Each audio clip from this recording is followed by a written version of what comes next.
Okay, I'm just sorting out the live stream. Hopefully it's come online.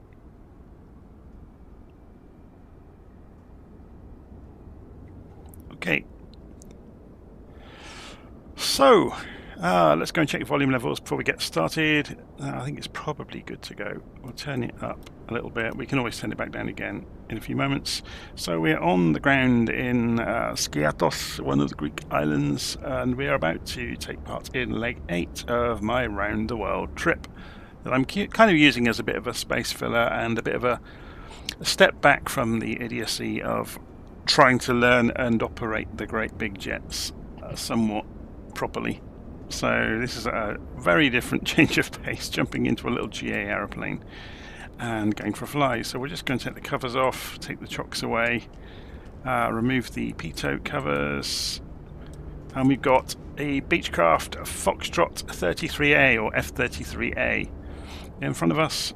So we'll go and jump inside and have a look around. So it's fairly straightforward aeroplane. So it's got a GNS 530 and a 430, and it's got a transponder and a nice little autopilot, so it should be fairly straightforward to fly. So we've got a comment in the live stream straight away saying, "Hi Jonathan, nice to catch a live stream." Well, no, you're welcome. Okay, I hope I make it interesting along the way then. So I've got SayIntentions running in the background. Let's go and change the intercom, because it won't make sense to have the people we did in the background. So we'll go and I'm just wondering whether to bother with the tour guide or not, because they come out with random stuff, didn't they?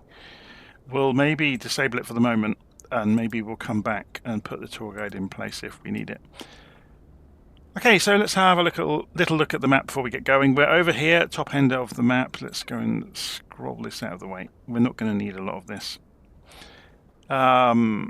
So we're at Skiathos, which is this little island here. Apparently it's where they filmed Mamma Mia. I don't know if you knew that, but you do now.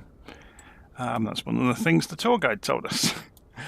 We're going to fly south and then go VOR hopping along the way and island hopping just to make it more interesting. So we'll eventually get to Imsik, which is on the coast of Turkey. Tiny little airfield down here. So yeah, it will be interesting just to see what we see along the way, really. So before we get going, I'm going to go and run transmitter in the background. So let's go and disconnect it and put the correct call sign in. Golf Juliet Bravo Echo Kilo. Whoops. Golf Juliet Bravo Echo Kilo.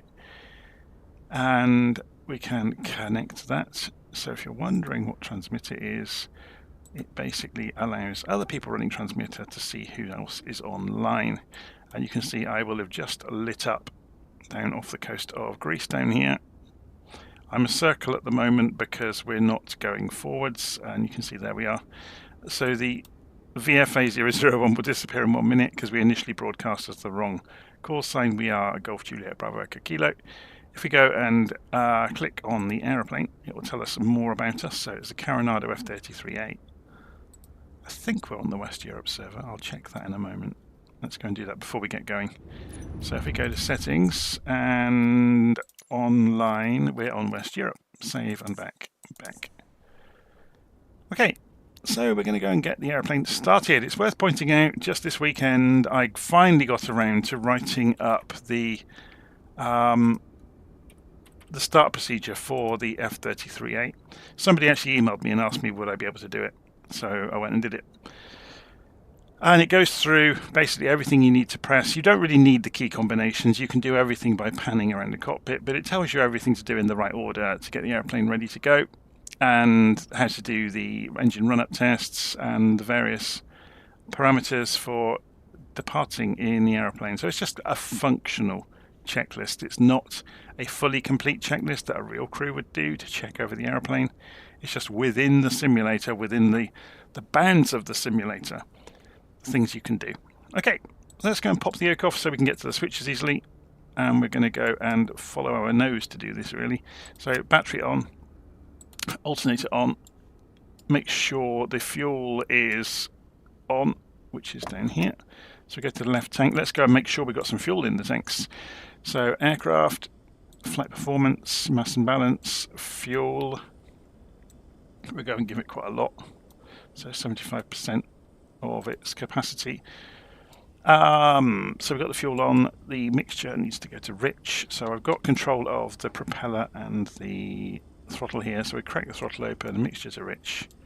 I'm not sure if we get a primer in this aeroplane. I don't think we do.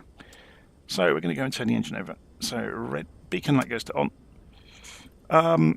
I'm not sure if SayIntentions will handle this for a VFR flight, but some airfields may require you to request engine start. So we're going to go to the tower frequency.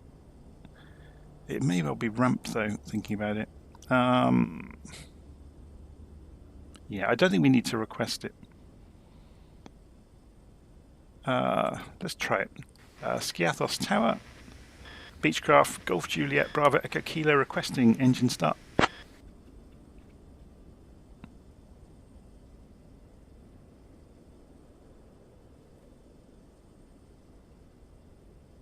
Beechcraft Bravo Echo Kilo, engine start approved. There we go. So we're going to go and put the nav light on as well as the beacon, just to get a little bit ahead of the game. And we'll turn the engine over. So we're looking for 1,000 RPM to warm the engine up while we go and get the avionics on. So if we go and look over here, we can go and put the avionics master switch on. We can put the transponder onto standby for the moment. We'll ask for flight following later. So we will need the transponder.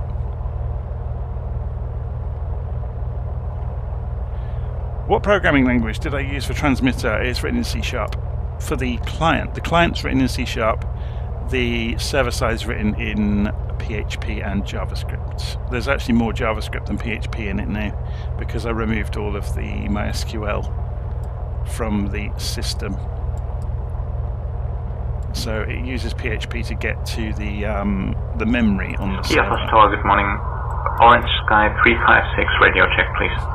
It uses the, I'm going to get the acronym wrong, is it APCU? Orange Sky 356 is an A320 requesting clearance to Maastricht, please. I'll have your clearance in just a second. GPS is to fire up. After departure, fly radar vectors to Sierra Kilo I'm going to put Papa, us on common traffic advisory frequency for the moment until we are ready to go and request taxi, just to get some peace and quiet.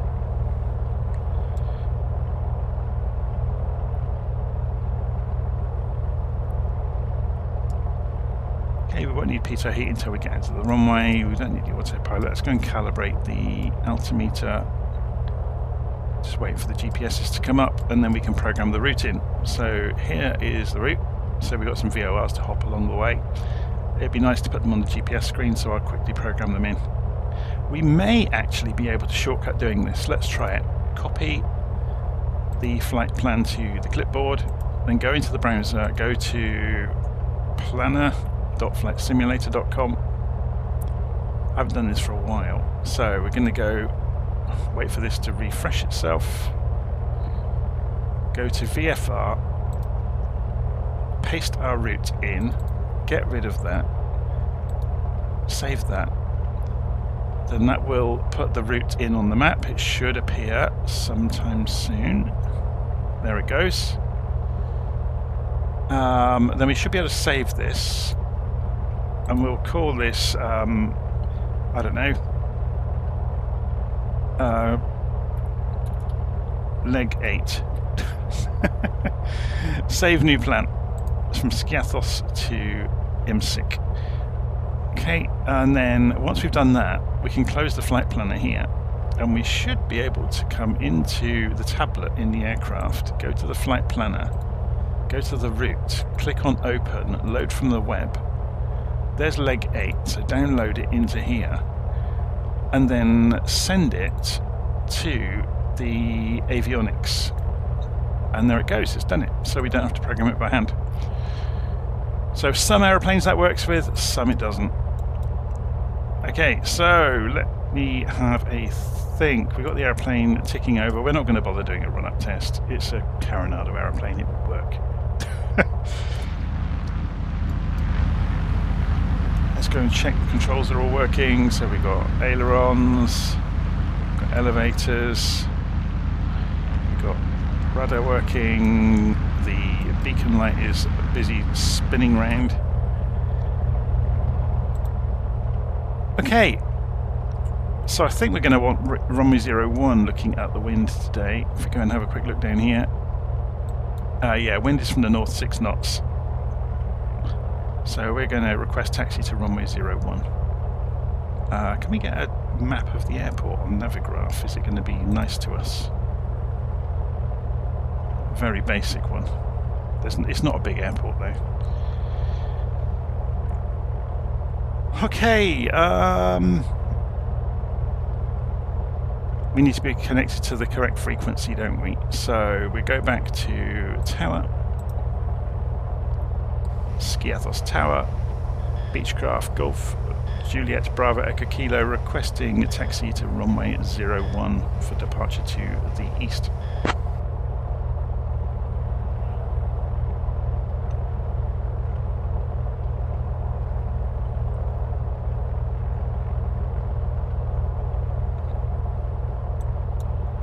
Beechcraft Bravo Echo Kilo, taxi to runway 01 via Sierra Alpha 3.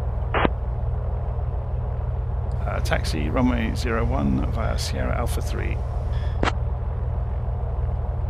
So that made no sense looking at that. Let's have a look at another map. Sierra, okay, that's where we are. And then Alpha 3, so we do an about turn basically. So I'm going to do a 270 degrees turn to the right, because we're likely to hit less things.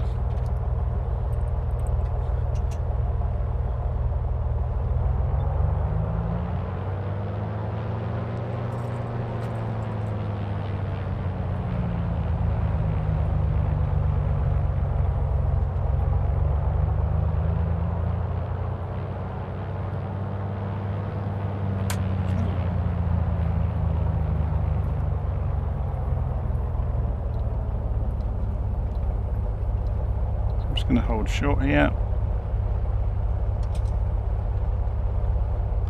I was going to check the volume levels as well. So yeah, it's going to be quite loud in the cockpit, isn't it, unless I turn it down a bit. Skiathos Tower, Beechcraft Golf Juliet Bravo Echo Kilo, holding short for entry onto runway 01.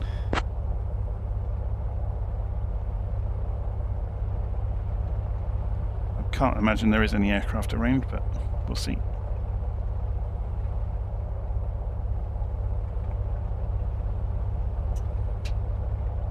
Beechcraft Bravo Echo Kilo, runway 1 winds 340 at 5, clear for takeoff. Clear for takeoff, runway 01, Bravo Echo Kilo. So we're just going to backtrack slightly.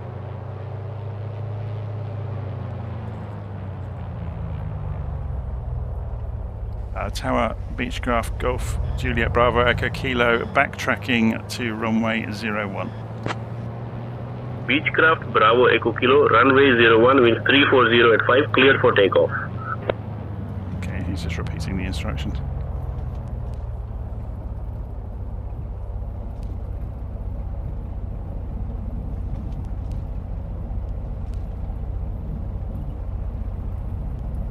So somewhere on one of these hilltops, Pierce Brosnan is chasing after Meryl Streep with Amanda Seyfried, was it? I can't remember who the cast were now. I think that's right. I've only seen it once. Okay, we've got clearance, we can go. Oh, well, let's get the lights on first, shall we? Do this properly. So, lights on, Peter heat on, strobes on, everything else is looking good.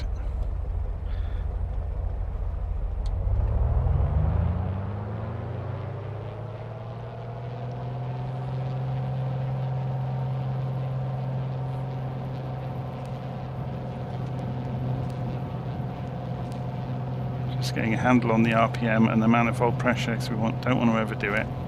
So coming up through 80 knots, so gently pull back.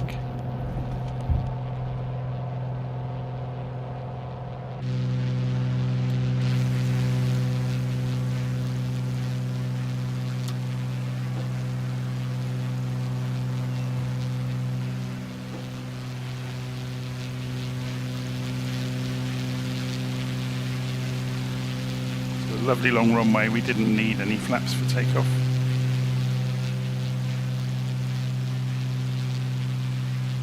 So someone is asking, how hot is it where you are? Do you mean in the simulator or in the real world? Skiathos Tower, Comanche 41 Alpha Yankee would like to pick up IFR. Okay, so we're Give going me 1 second for that clearance. And we're heading off on our way.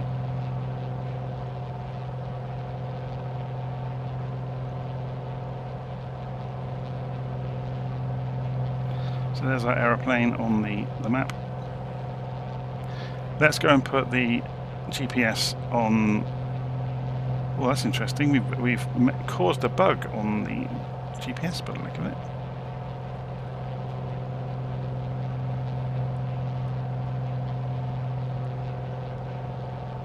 Or it's just badly implemented. Yeah, it's broken. Okay, we'll leave that alone. I should work in bug testing, shouldn't I? I manage to find something or other every time I get in the simulator. So,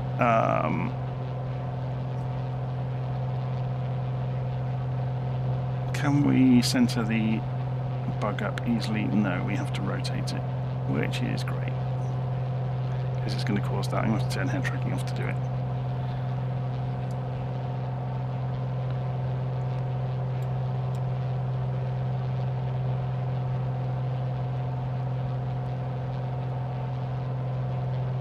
The only reason I'm bringing the heading bug around is so we can then go and put the autopilot on, go to heading mode.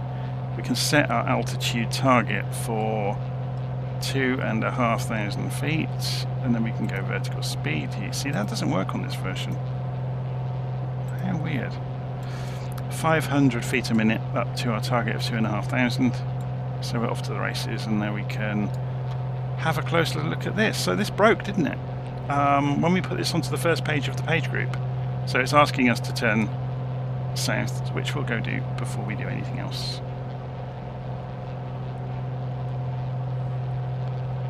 He says as he does the same trick again.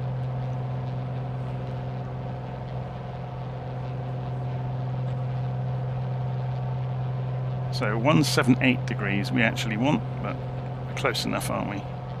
Should we go and tune in the VOR? So the VOR we're using is 11340. So we want to go down here, 11340, and switch that to active. Switch that to VLOC mode and that one. Spin the course all the way around, because of course now it's going the wrong way. 806 requesting radio check once again. We want to depart on a course of 178 degrees, which is about Roger, where we're going. readability 5. So you can see at the moment we're to the right of the track, and that's absolutely correct. 01806. So let's put ourselves on an intercept course. Airbus A320 stand 4 requesting IFR clearance to Târgu with information Alpha.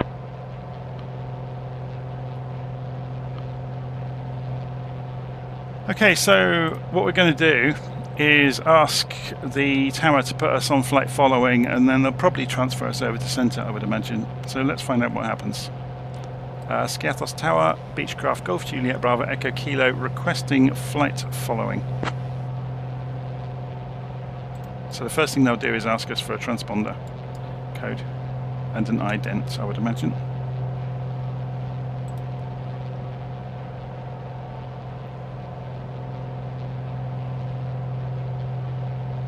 Are they going to come back to us? Beechcraft Bravo Echo Kilo, unable to provide traffic service.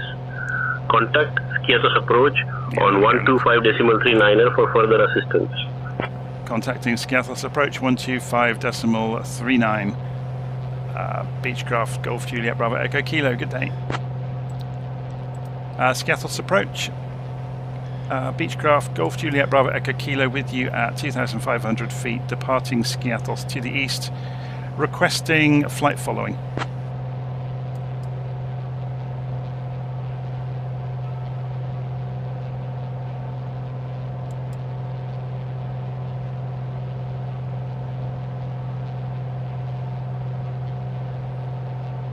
today would be good. Beechcraft Bravo Echo Kilo Squawk 5564 and ident. 5564 ident. We want that to be 17. Beechcraft Bravo Echo Kilo identified 10 southeast of Skiathos at 2400 feet, QNH 1008.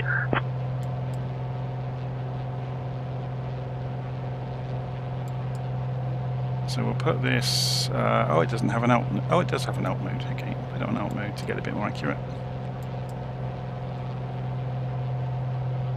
And we're just getting onto our track. So we're going to fly over the top of the island and then go via Athens. Olympic 5901 contact Macedonia Center on 132.375. So in the UK, we only asked what the temperature Switching was. to Macedonia Center on 132.375, Olympic 5901. 26 degrees centigrade.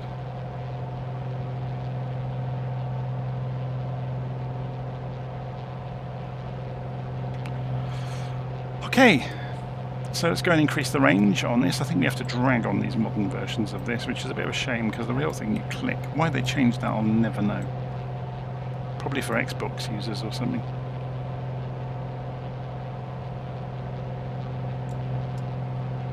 It's kind of a bit backwards. They've actually made this worse than it used to be, slowly. And this is obviously broken now, look, because if we go, like I said, to the first page of the page group. Oh, it seems to be behaving a little bit better now. It's fixed itself. It's still not right though. It shouldn't have the black bars. Anyway, we'll leave it as it is. What we could do, because we've got the 430, we can have the numbers on the bottom screen. Which will give us, just to give you an idea, this gives us our distance to the next waypoint and estimated time en route. So how long it's going to take to get to the next waypoint along the way. And I'm doing a rubbish job here of navigating. We do need to climb to get over the top of this island.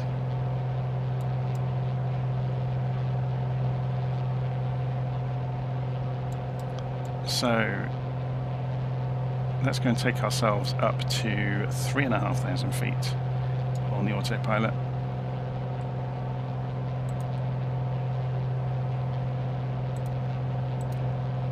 Yeah, this is weird, isn't it? It's got completely wrong look. It's showing altitude and vertical speed at the same time. And now it's showing... It's very odd. It's amazing how many different developers have implemented this particular model of autopilot so differently from each other. The only ones who I actually trust have done it somewhat correctly. Let's put the distance measuring on as well. The only ones are the developer... Boeing India, Kilo India, contact Skiathos Tower on 122.1. Contact Skiathos Tower on 122.1, Golf Kilo India. Yeah, that's not us. We're good to go. Tarro 995, good afternoon. Request clearance for Lira. It's a very musical speech Clearance he on has there. request, stand by. So we have somebody with a question in the live stream.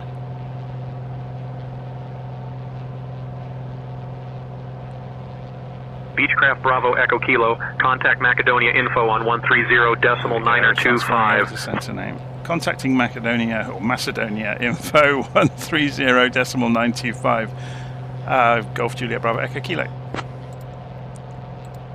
Macedonia info Beechcraft Golf Juliet Bravo Echo Kilo with you climbing to 3,500 feet en route to Imsik.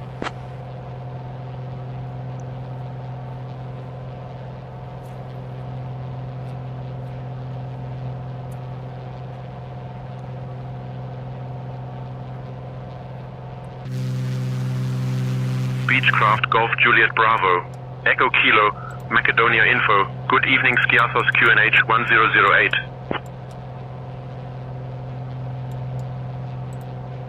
So we don't have to reply to that, that was just informational in terms of the barometric pressure, so you can see it over here. we're on about 1009, so we'll just take it down a notch. That's 1008 right there, look. Which just makes the barometric pressure, or makes the altimeter, I should say, a little bit more accurate. We don't really need to worry though, we've got almost perfect weather conditions this evening. I don't know when the sun's going to go down. How high is the sun? I don't think it's going to be long.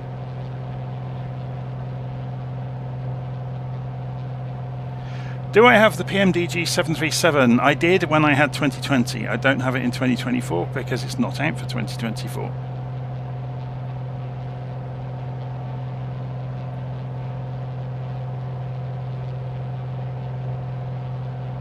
So we're going to pull the power back now to cruise.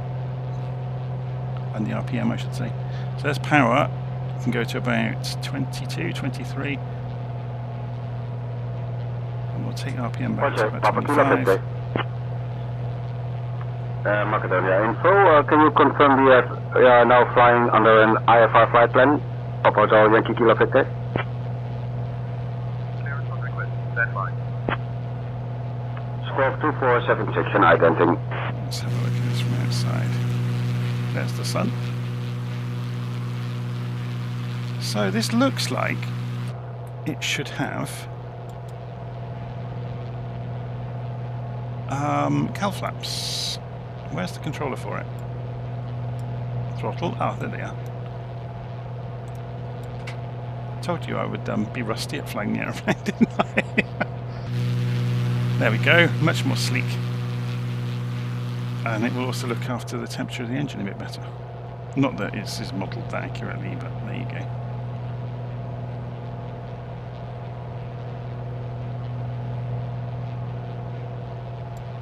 Okay, so we can see we're flying along here on this radial, and we can choose how we want to do it.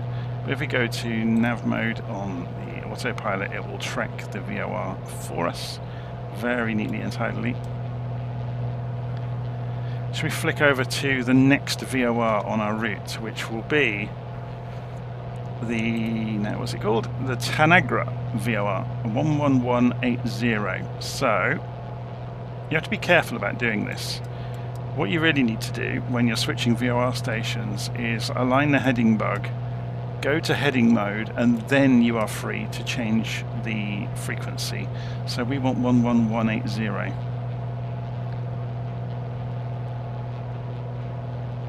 So we'll switch that over, and it's now got the new frequency. So to go directly to it from here, we want to actually go that direction. So then if we go nav mode again, the airplane will corkscrew to the right gently, hopefully. Famous last words.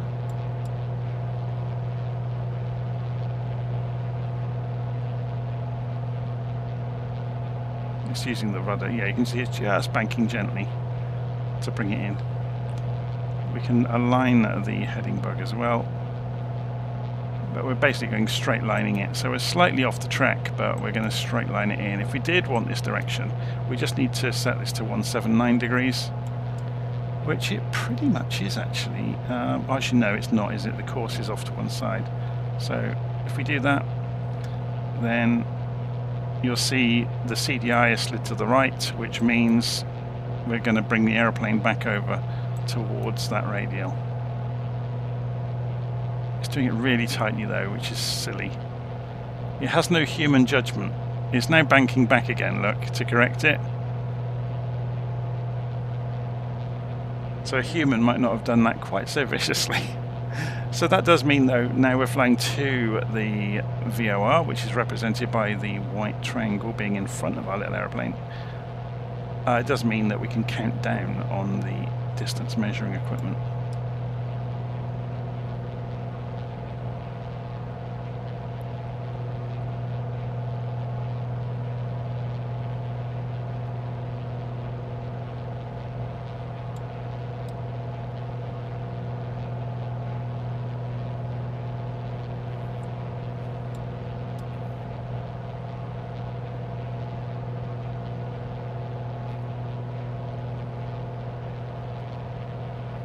Okay, let me just go and look up what cruise numbers I had for the F33. So if I go and press Control End to come down to the end, I've got cruise, target 2300 RPM and 22 on the manifold pressure. Okay, so those are kind of the recommended. Yeah, we're pushing it on. I thought we might be pushing on a bit hard. So 22 is like the economy mode, so 23 would be normal. We can edge it back, and we're looking for, what was it? 22, so about there. And we can pull the RPM back a little bit more. So there's kind of your economy, which you probably may lose a little bit of speed doing that, but it does mean that we're not as noisy. Okay, let's go and zoom in on this next part of the route. So we can see the Tanagra VOR coming up. So should we go and turn on the tour guide now? I have to remember how to do this. So in channel 2, we're going to go and ask for the tour guide, and we'll have Sarah. Okay. And we're about to fly over the Tanagra VOR. Now, is that named after an airbase? So what have we got in the air? Chalkis, is this down on the coast? We're about to pass.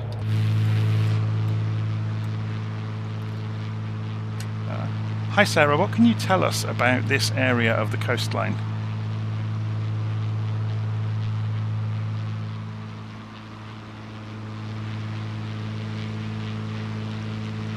Now, SayIntentions have been having trouble today with the co-pilots, well, not the co-pilots, the tour guides or the intercom channels. I'm wondering if there's still something going on with it. I think maybe there is. So that does mean we will end up not having a tour guide, which is not a huge loss. It's quite interesting sometimes, isn't it? It means I'm going to open Wikipedia to tell you about stuff and tell you myself, rather than have the tour guide tell us.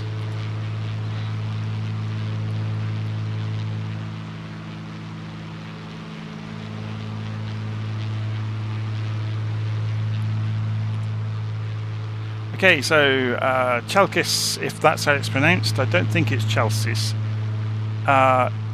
Also called Chalkida or Halkida, is the chief city of the island of Euboea in Greece, or Euboea in Greece, situated in the Euripus Strait at its narrowest point. The name is preserved from antiquity and is derived from the Greek. And now I can't pronounce it because it's in ancient Greek symbols, meaning copper or bronze. Although there is no trace of any mines in the area, in the late Middle Ages it was known as Negroponte, an Italian name that has also been applied to the island, the entire island of Euboea. Okay, so there we go. It's a pretty big place, isn't it? You can see it's got that ancient city layout to it, you know, with the kind of lots and lots of small streets in all sorts of directions.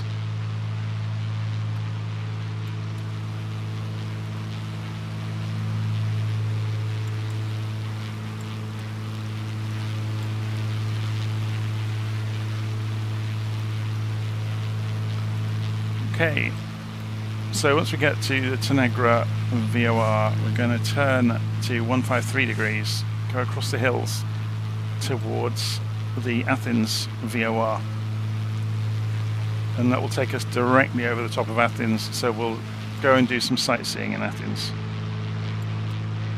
But before we get there, we need to go and get to the next VOR.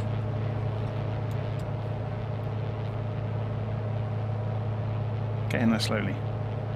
So Tanagra is coming up next.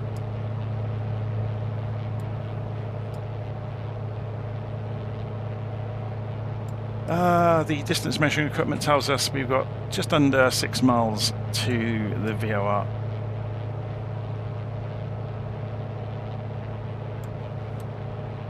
Let's have a look outside then while we're on our way.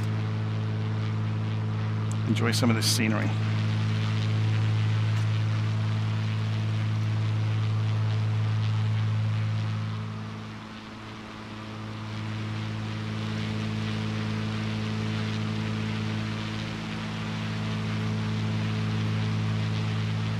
I may end up rewinding time during the flight just to keep the sun above the horizon, otherwise it's going to get pretty dark pretty quickly.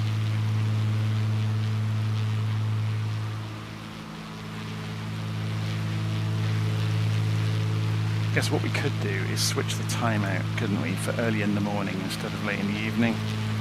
So if we wind time backwards,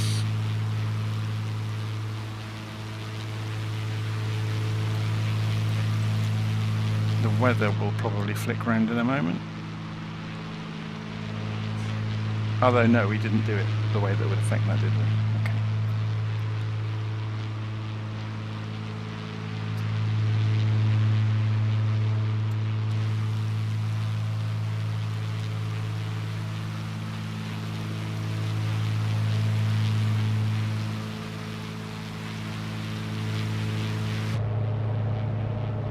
Okay. Just doing just under 140 knots.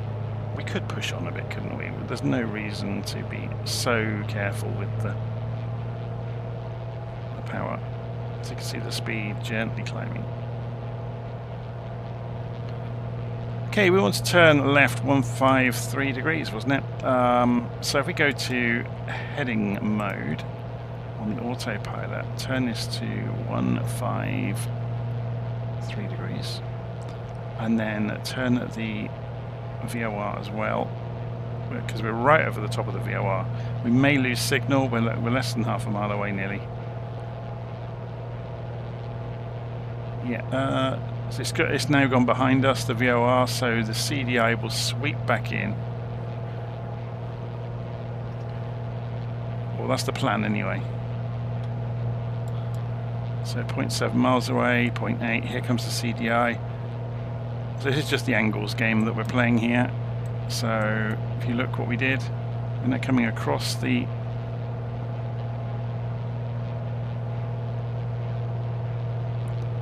angles. So then we'll just go to nav mode, and it will hold the course. So it's going to go across the wind. Got a 4-knot crosswind, which isn't much, and it's just capturing that look. Okay, let's go and look in front of ourselves because there's some hills. We can check those on the map. We're at 3,500 feet, aren't we? Which is going to be about 1,000 and a bit meters. So that's pretty high there. None of them are high enough that we need to worry about. So we're good to go.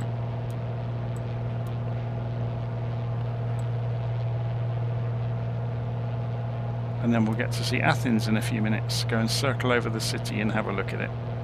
I've not seen it in 2024 yet. Should be interesting. So we can get past this next area of hills and it should come into view below us.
Okay,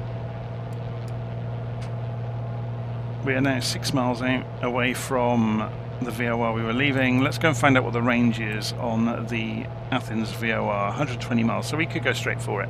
114.40. So same trick again, we line the heading bug up with the direction we're going. We go heading mode and then we can go and change the frequency to 114.4.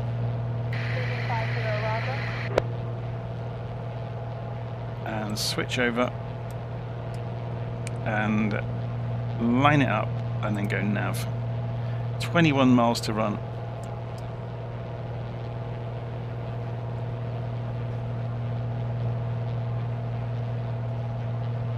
It's doing a horrible dog leg there, where it doesn't actually need to.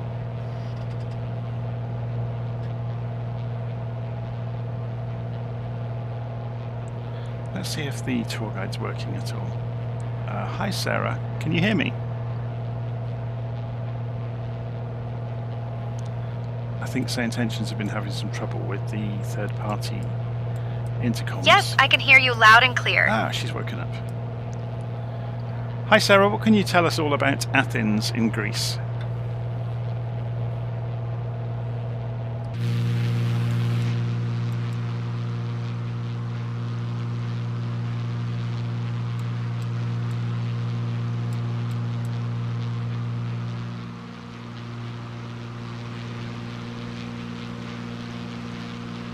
Not working properly though, is she? That's a shame. I think SayIntentions have been having a bit of a nightmare today. I think their servers are being stressed so heavily by new members joining.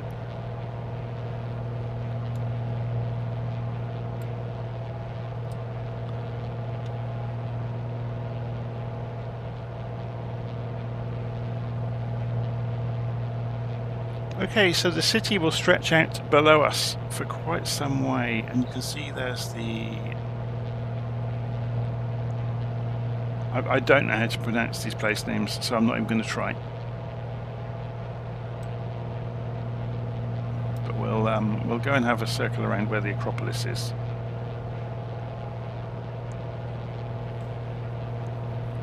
Should be good fun. We're almost heading straight for it.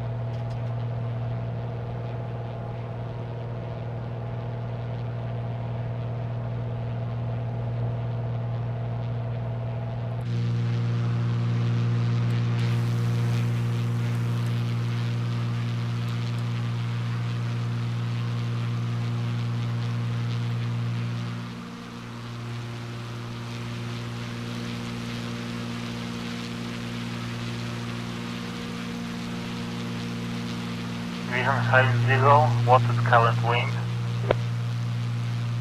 Vision 50, wind 162 at 33.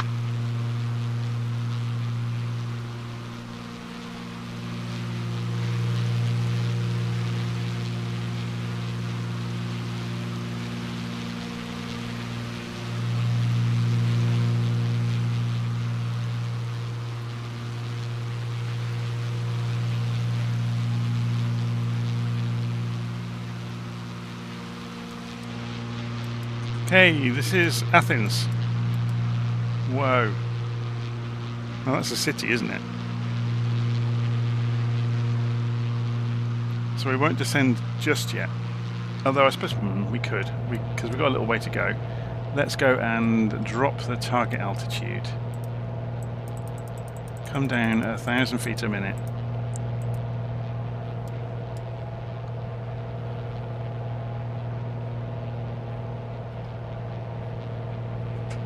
Come off the power, so you can see that we're dropping and accelerating quite quickly. We're going to go back to heading mode on the autopilot, because we're going to turn slightly over towards the Acropolis.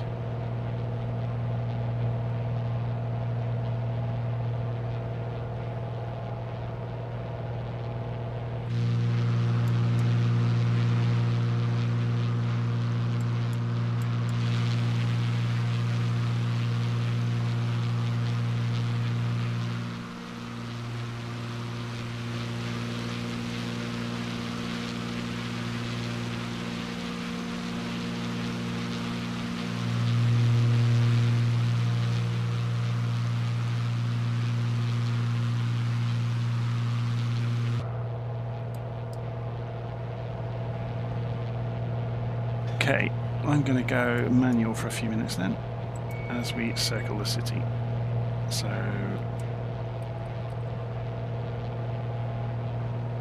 we're VFR anyway, so the controllers won't mind.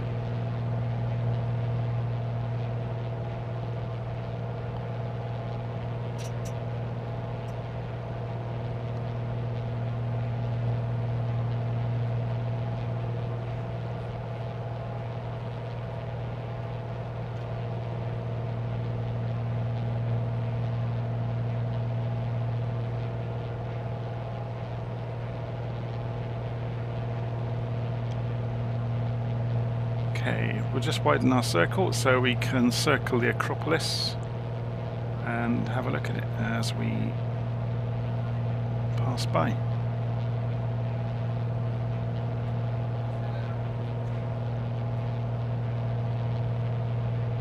Just dropping the speed slightly.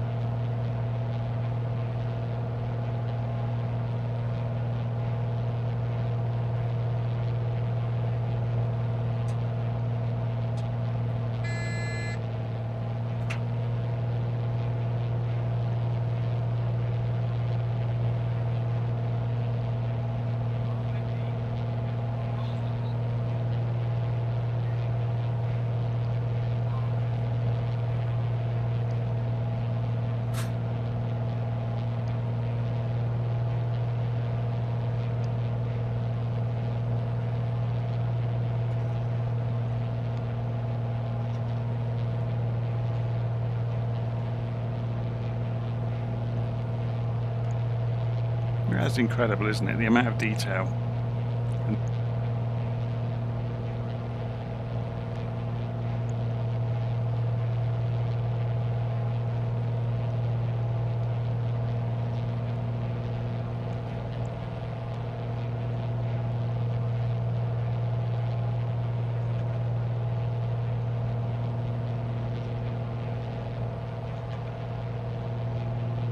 Okay, let's carry on out towards the VOR.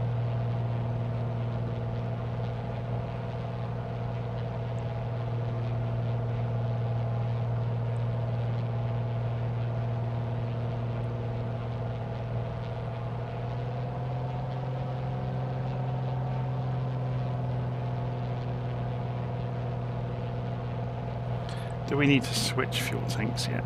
Where's the fuel for each side?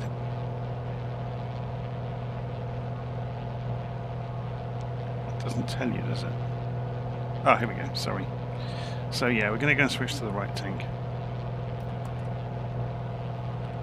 Balance it up a bit. Vision 50 understood. Vision 50 understood.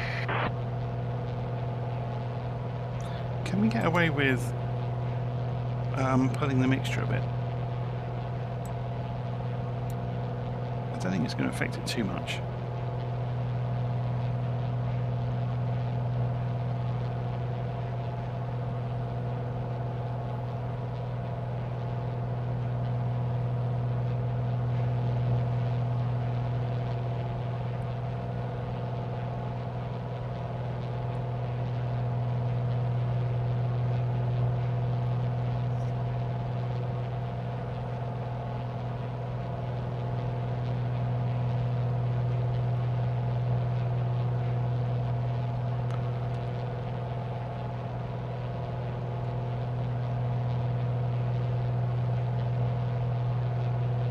So we should see the CDI come racing in anytime soon. I think the VOR might be on top of this hill. Or maybe one of the lower hills. That's an observatory there, isn't it, I think?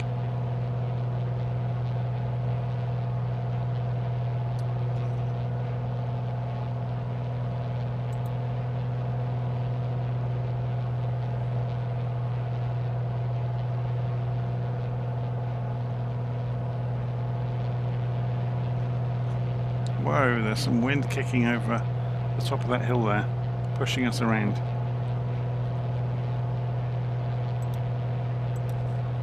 So autopilot on. Just going to turn head tracking off for a moment. So we'll get the heading bug going the direction we're going and press heading.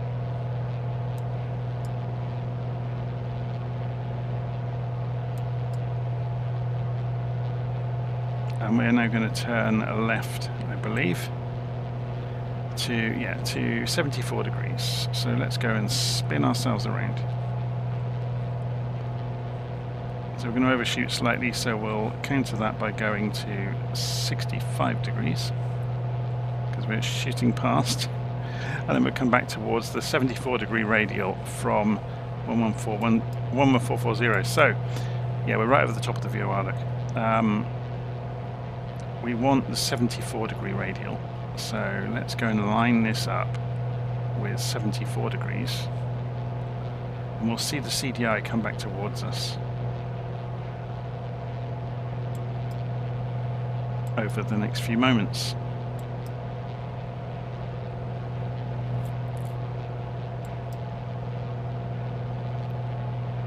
Flying into the sun.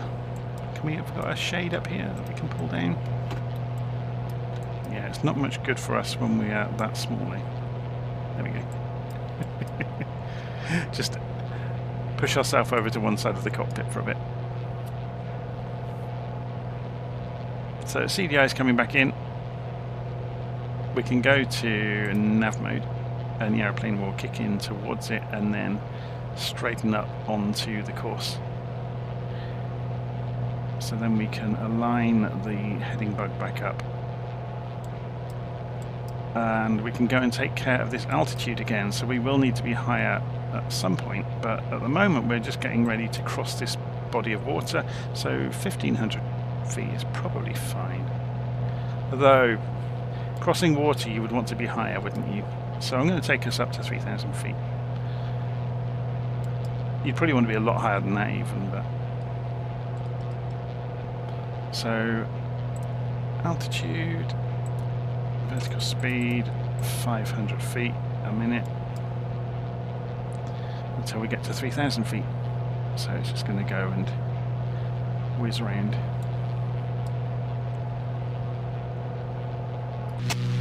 So when we drop the shade, oh that's a shame, I wondered whether we'd be able to see it from the external view.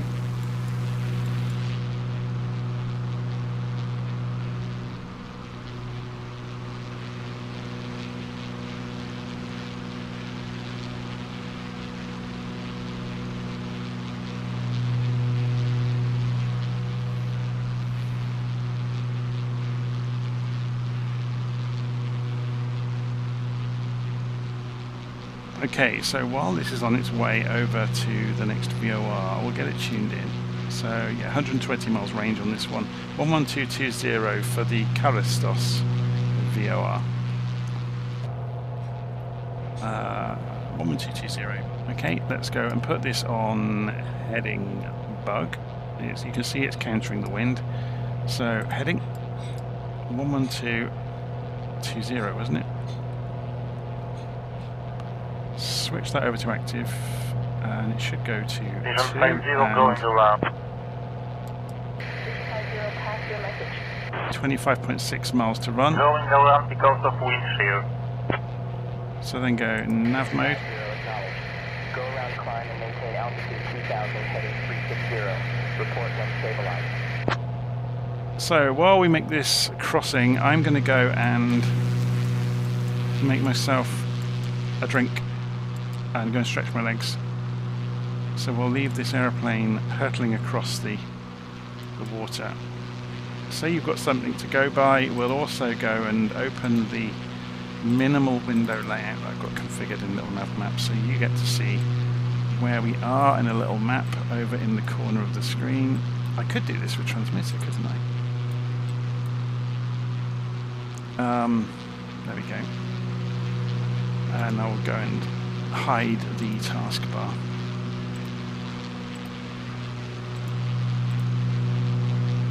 There we go. So I'm going to go make a coffee. I'll be back in a few minutes.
Okay, we need to take an eye at this and just see what's going on.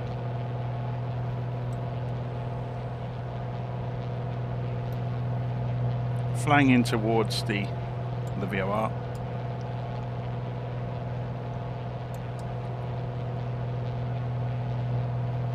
Let's open this up.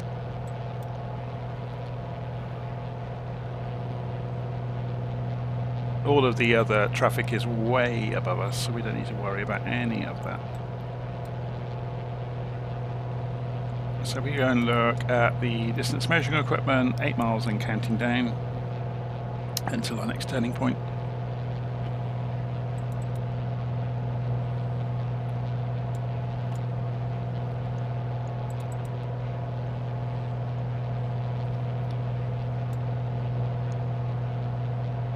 Engine's looking okay. Just go and check the gauges.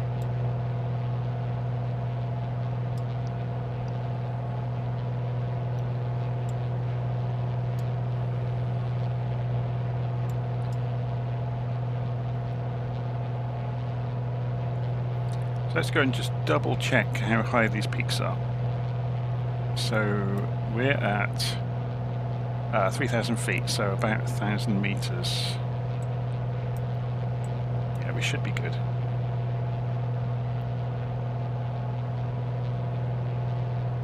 These are 20-meter lines. So yeah, 650 or 620 meters, we're fine. We'll be about 1,000 feet over the top of the peak. So just to make this easy so I can go and eat something while I'm flying, I'm going to switch this back to GPS mode and then go back to nav. So it's now tracking the GPS signal, so we'll see that switch over when we get close to the now what's the full name of this? It's the Skiathos VOR. Let's go and open the default window layout again so we get to see all of the toolbars. And then following Skiathos, we're going to fly down southeast towards, I think it's Mykonos, isn't it, down there? Yeah, Mykonos. So you'll see this start to count down when we get close to it, and then it will change direction all on its own, or that's the plan anyway. So let's see if it does it.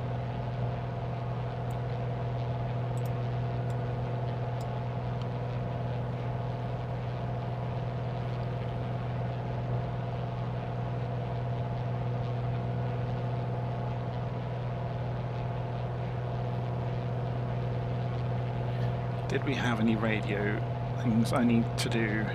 No. We're on Macedonia information. The centre basically. So it should start counting down on the GPS fairly soon. Let's keep an eye on it, see if it does it.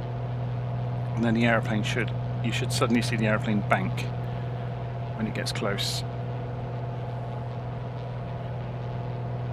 Getting closer. 0.9 miles, 8, here we go. 8 seconds, 7, 6, 5, 3, 2, 1, and turn. Isn't GPS amazing?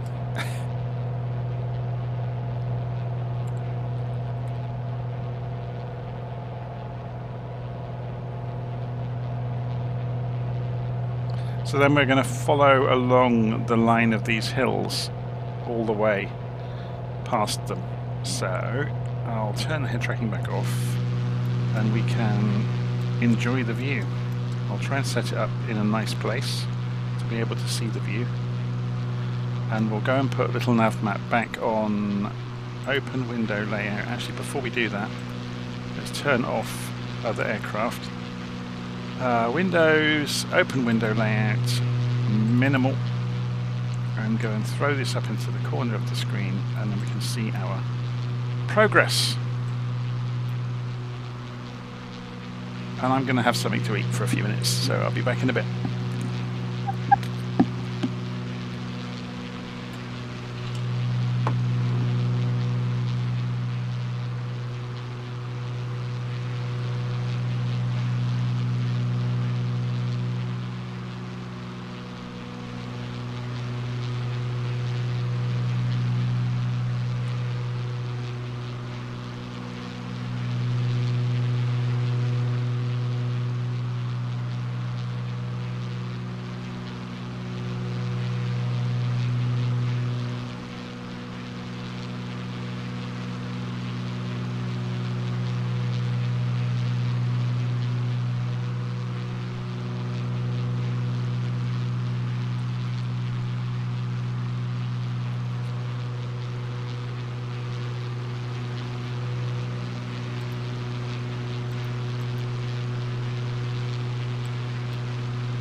Okay.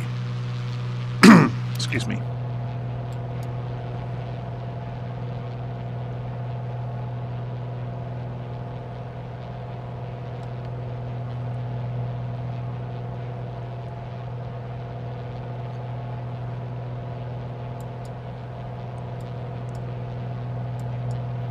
So Mykonos is 24 miles away from us, 8 minutes to get there.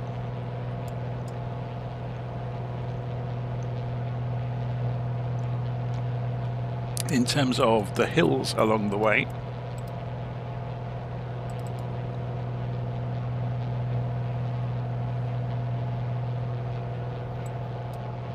.600 meters, so 1,800 feet. So we're only at 2,000, aren't we? So oh no, we're at 3,000. We're good. We'll be fine.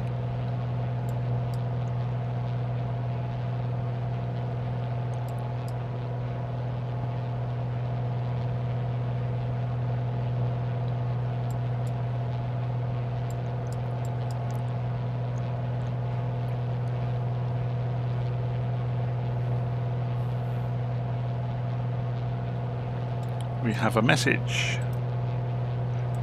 Set course 124 degrees.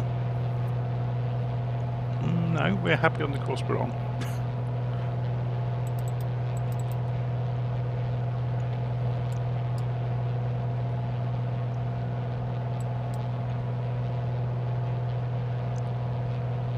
After approach, what should I be expecting?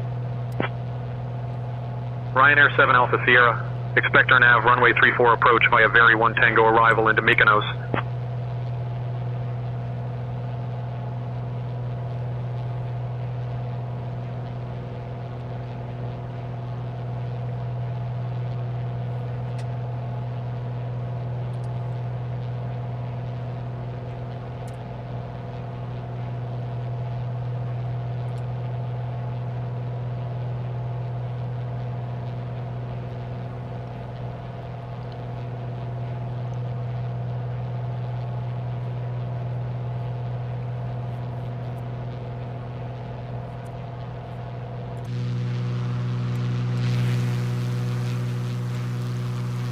The state of this aeroplane needs a good wash, doesn't it? Egypt Air 9085, contact Athens Center on 123.83. How do we do Switching to Athens Center on 123.83, Egypt Air 9085. Hey, we're good on fuel at the moment. So right tank's caught up with the left tank.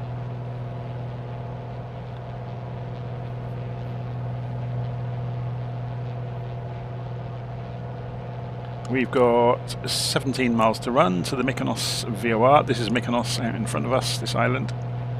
So we're going to have a... I wonder if the... wonder if they sorted out the tour guide yet. Hi Sarah, what can you tell us about Mykonos?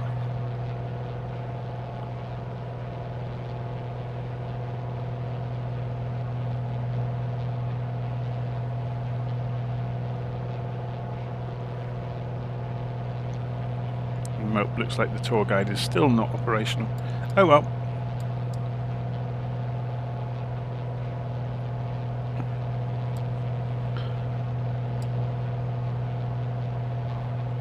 So we are talking at the moment to Macedonia Info.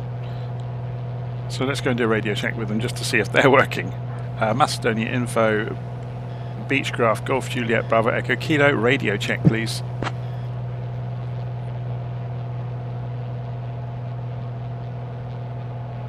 Beechcraft Golf Juliet Bravo Echo Kilo Mykonos departure. Roger. Readability 5.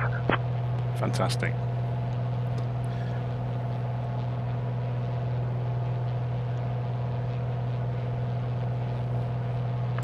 Expecting air number 34, Ryanair 7 Alpha Sierra.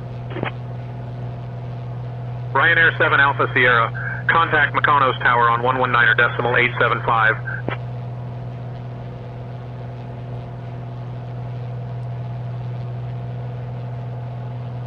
Beechcraft Golf Juliet Bravo Echo Kilo Mykonos departure. Contact Athens info on 130.925. Contacting Athens info 130.925. Golf Juliet Bravo Echo Kilo.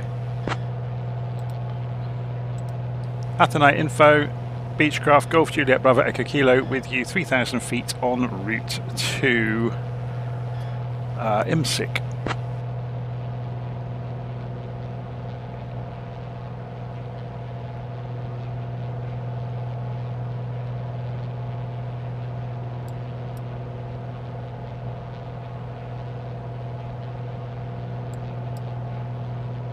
Did we change frequencies? Beechcraft Golf Juliet okay. Bravo Echo Kilo Athens info. Good morning, Mykonos Island QNH 1009er. 1009er. So it's a little bit different than it was. There we go. And we'll go and look on this side because this is wildly out probably on the altitude. Oh no, it's still the same.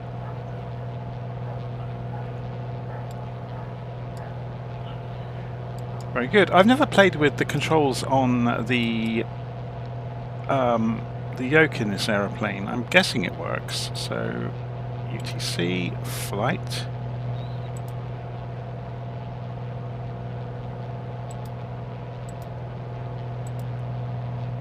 Stopwatch mode.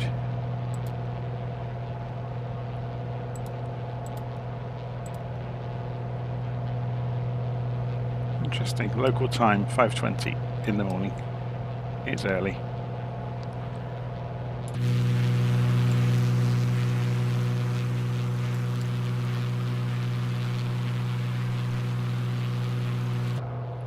So just approaching Mykonos and then we turn left. So let's just make sure there's no big hills in our way.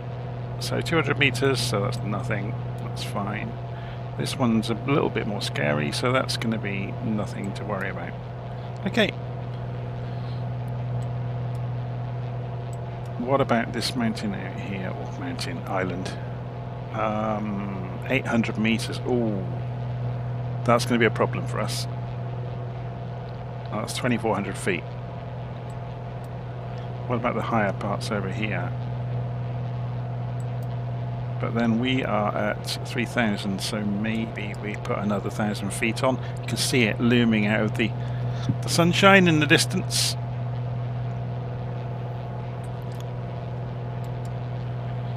So maybe we put another 1,000 feet on for that crossing. Maybe we climb up to 5,000.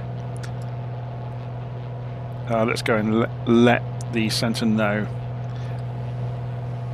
Athena info, Beechcraft Golf Juliet Bravo Echo Kilo, climbing to 5,000 feet.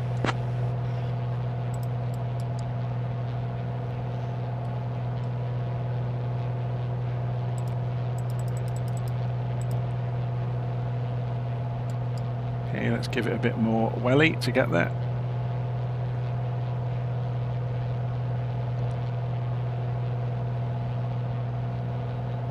We are using nav mode on the GPS, so it should do the left turn all on its own.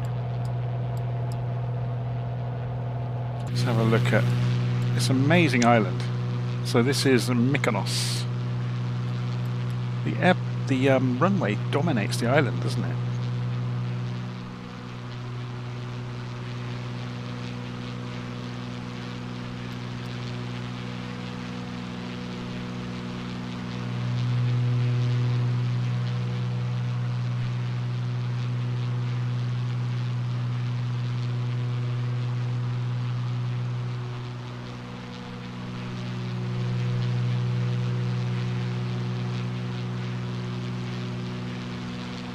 And there's the turn.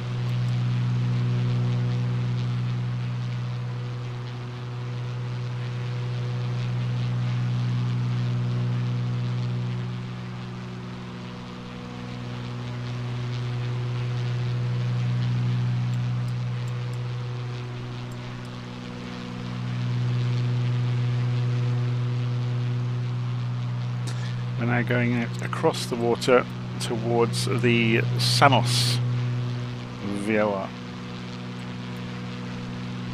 I'm trying to remember which of the ancient philosophers or thinkers, natural scientists, whatever you want to call them, which one of it was Samos? I'm going to have to try and remember this name.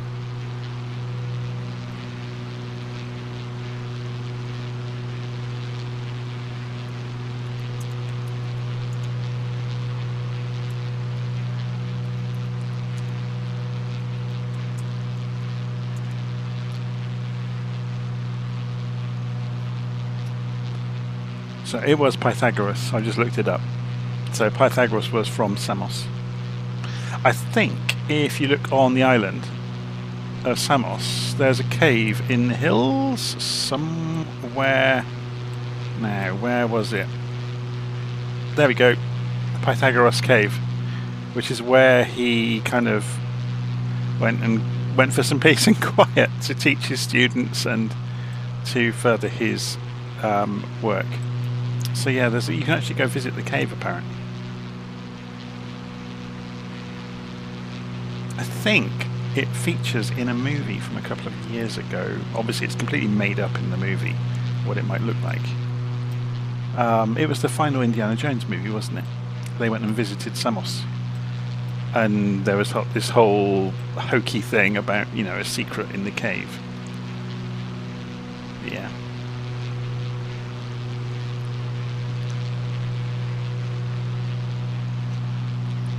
One of those cases where they think up, how can we damage this movie franchise as much as possible?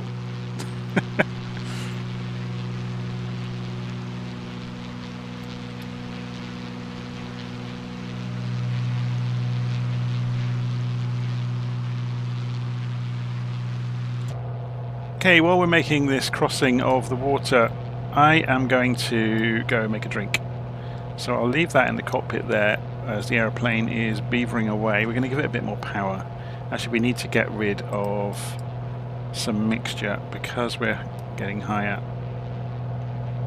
The RPM hasn't dropped, but there we go. We're still climbing, so just coming up to 5,000 feet, so it should level out and then we'll get our airspeed back. There you go, it's dropping off the vertical speed right now.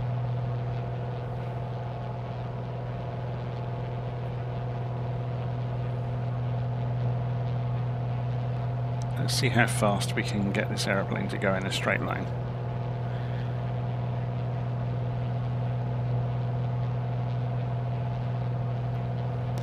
So 25 on the manifold pressure, 25 on the RPM.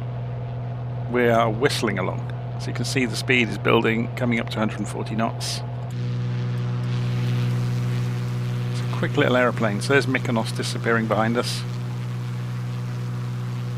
And Samos out in front of us. Oh no, sorry, Icaria first.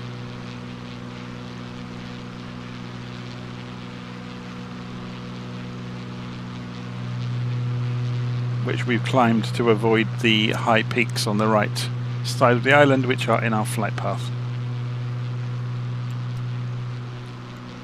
Okay, so I'm going to go and get up and stretch my legs while we're making this crossing. Let's go and put, let's put us back in the cockpit for this. I'll sit us up as far as I can, or as far as the simulator will let us. And we'll zoom that out slightly so you get to see something on the screen over there. And we'll bring the course back around to where we're heading on the GPS.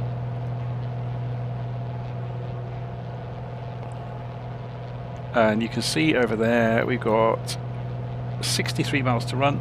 It's going to take about 23 minutes to make the crossing to the next turning point. So, we're being asked a question as well before I go and make this coffee. Is Little Nav Map useful for the Zibo mod? Yes. It's useful for all simulators. It connects to X-Plane.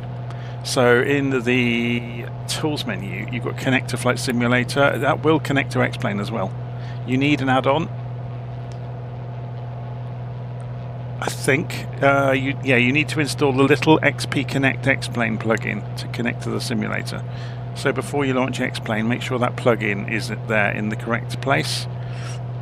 and then little nav map can talk to X-plane. So it'll put you on the map, and it works exactly the same then as with the in-flight simulator. But it's really useful for sketching out routes, for visualizing, and for strategizing if you're trying to figure out where you are, what you're going to be doing next, where you're going, or following instruction from ATC, whatever it is. Little nav map is a really nice toolkit. I actually prefer it for that side of things to Navigraph. Navigraph is great at what it does, but it's not so good at VFR.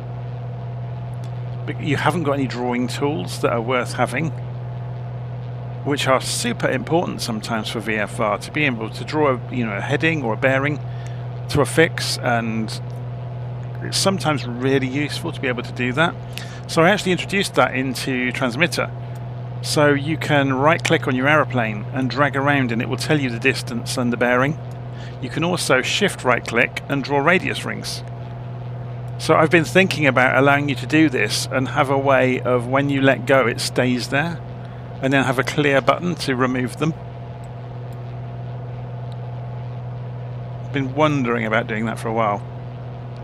So let's go and switch this over to a better map. There we go, there's the radar map.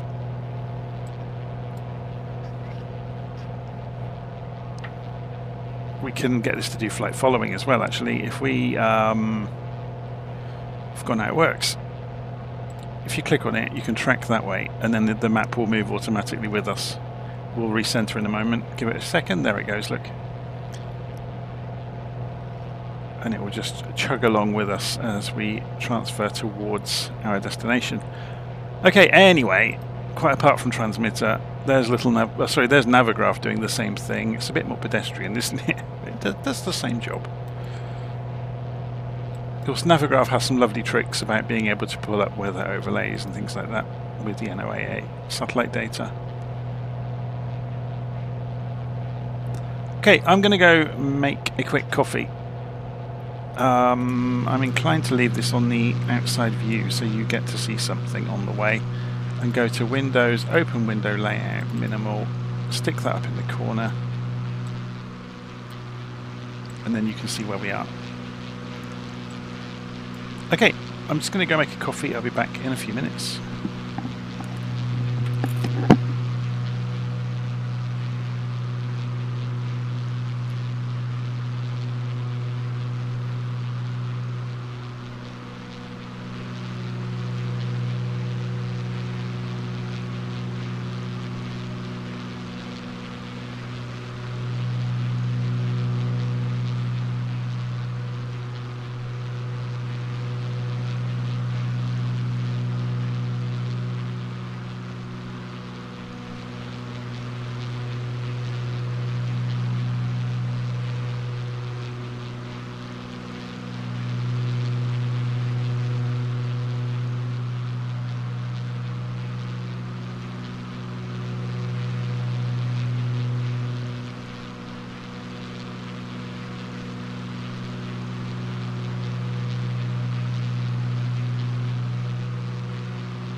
Okay, I'm back again. Just making a coffee. Hi, Brian.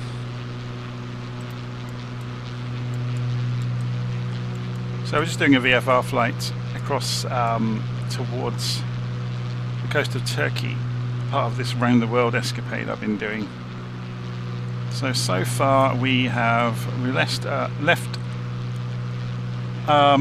Skiathos, and then we've come down via Athens, and then via some of the islands along the way. So we just turned over Mykonos, going past, I'm not sure what this island is actually called. Let's have a look on the world view here. Where are we? Little nav map. This will have it on it, won't it? Will it have a label? Icaria. And then we've got Samos over here, which is where Pythagoras came from. So there is a cave, as we pointed out, where his school was. You probably noticed from a few videos I'm super interested in maths. I didn't actually do it at college. It's in later years I've become more and more fascinated with maths. It comes with the territory though, being a software developer, I guess. Okay, let's have a look at the aeroplane. It's not going very quickly, is it? Why is that? It should be going faster than that.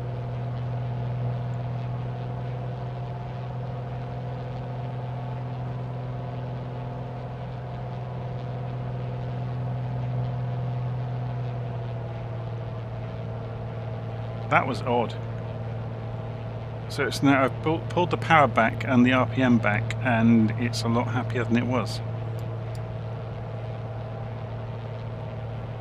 So we're using GPS at the moment, so to make this a bit more fun, let's go and switch back over to VOR navigation. So the Samos VOR 11160.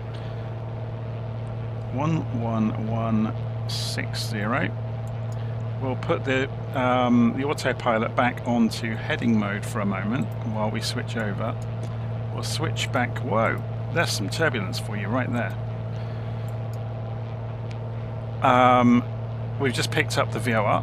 Whoa, and yeah, it's a bit of a sketchy signal at the moment. Let's go and see what's causing all this turbulence. How fast is the wind? 7 knots. Okay, the wind is coming up this side and hitting us.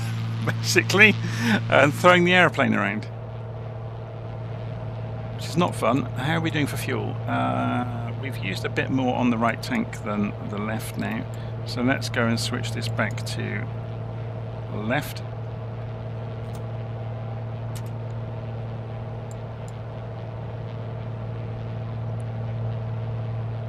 Yeah, the aeroplane's not happy, is it?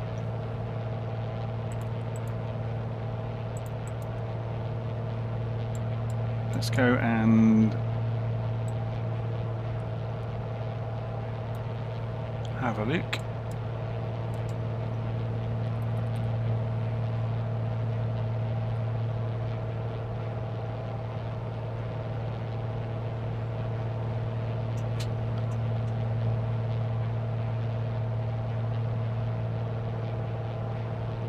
So this is Skiathos below us, and then you've got Samos out ahead of us. There's some other smaller islands on the way, look. So we got Thimina, I can't even say it. Thimina, is it? We're looking for the Wonder Woman Island along here somewhere, aren't we? What was it called? I can't remember its name. Oh, just something to point out for Brian. For some reason, the intercom channels aren't working anymore.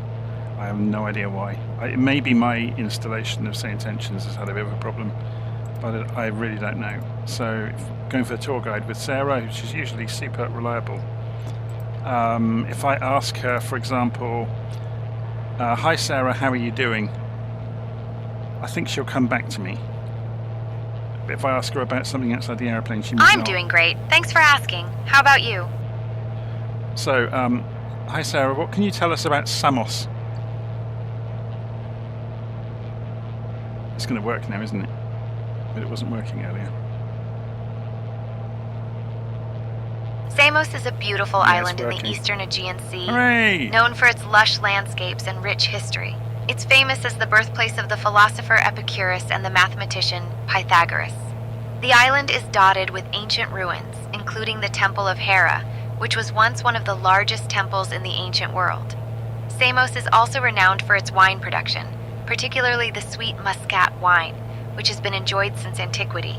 The island's stunning beaches and picturesque villages attract many visitors, making it a popular destination for those looking to relax or explore. So, if you ever find yourself on Samos, be sure to try the local wine. It's said to be as sweet as the island itself. Sarah, do you know much about the story behind Pythagoras' cave? I was trying to remember it earlier, but we'll see what she knows. Pythagoras' cave, located on the island of Samos, is said to be the place where the famous mathematician and philosopher Pythagoras sought refuge and taught his followers. According to legend, he would retreat to this cave to meditate and develop his theories, including the famous Pythagorean theorem. The cave itself is a natural formation with stunning stalactites and stalagmites, and it offers a glimpse into the life of one of history's greatest thinkers.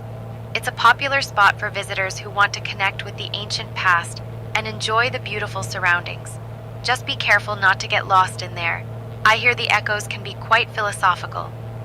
There we go. So let's ask Sarah the million-dollar question. Are we ready? Hi Sarah, is the version of Pythagoras' cave in the last Indiana Jones movie accurate, or is it a load of rubbish?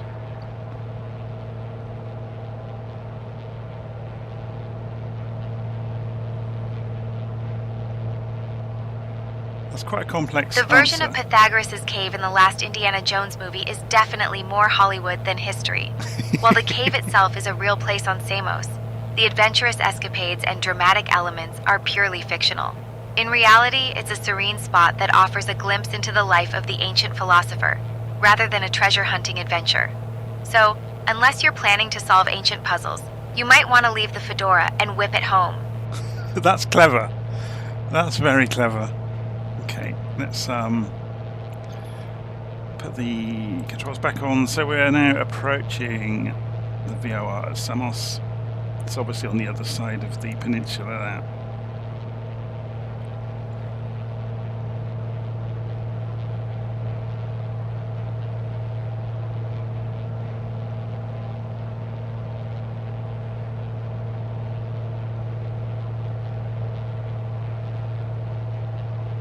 Okay, so we are just crossing over. Yeah, let's ask the tour guide about these islands that are directly below us. Hi Sarah, what can you tell us about the small islands that are directly below us?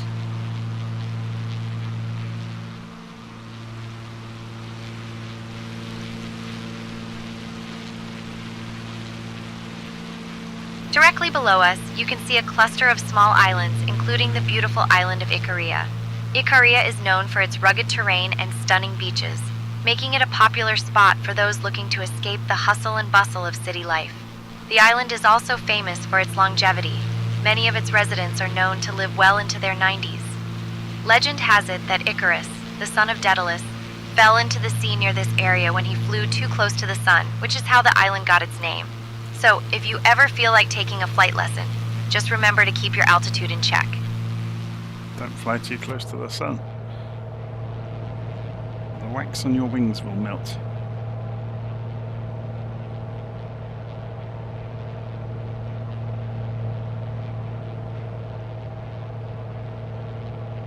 Okay, that's the coast of Turkey we can see out in the distance, and that's where we're heading for today.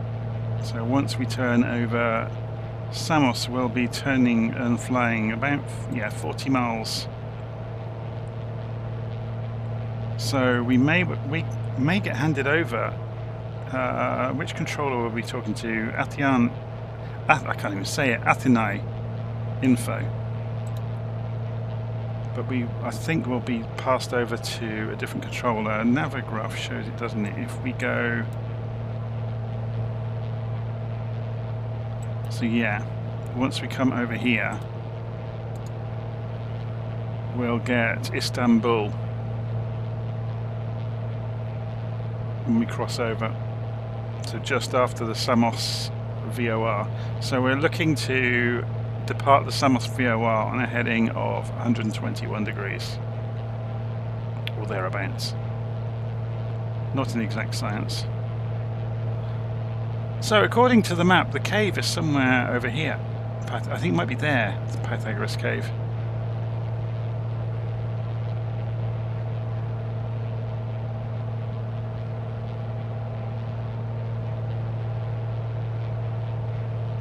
So the stream is being unstable, that's a shame. I wonder why. Yeah, I can see it happening to me. Wonder if it's an OBS problem. Let me just pause it for a moment and see if I can... Oh, I haven't got it set up to pause. YouTube must be having a problem.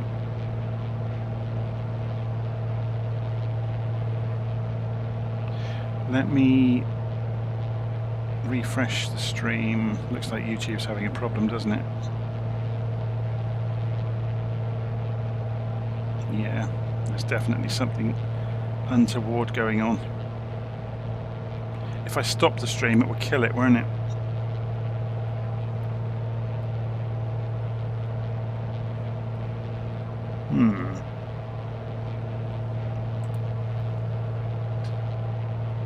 I wonder why.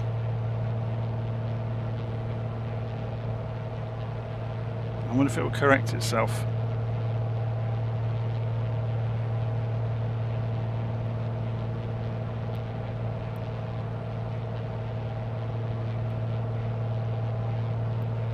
What I'm going to do is turn head tracking off for a moment so it's not such a dynamic change on the screen, and I'm going to put a quick apology on the stream.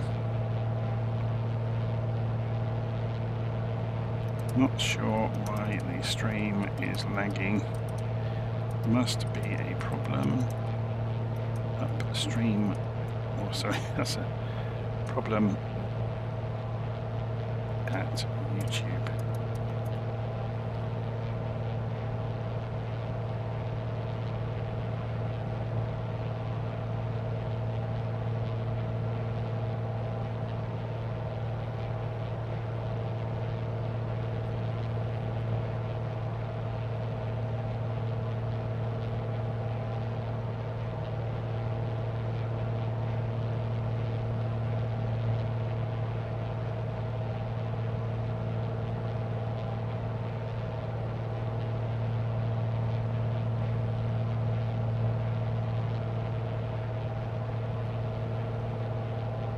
How strange.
That's quite annoying that the stream is lagging, because it's deadly, or the simulator is running absolutely smoothly for me, and I've just checked internet connection speed on a different computer, and that's fine as well.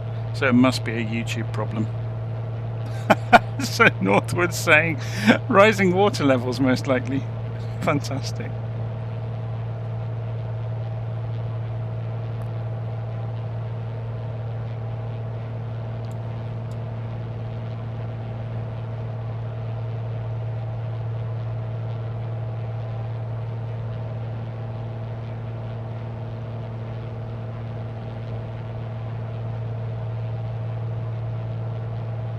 Okay, so we're about to turn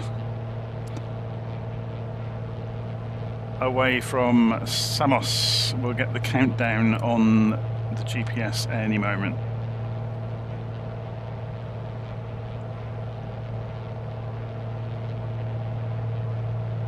Don't think there's any hills in our way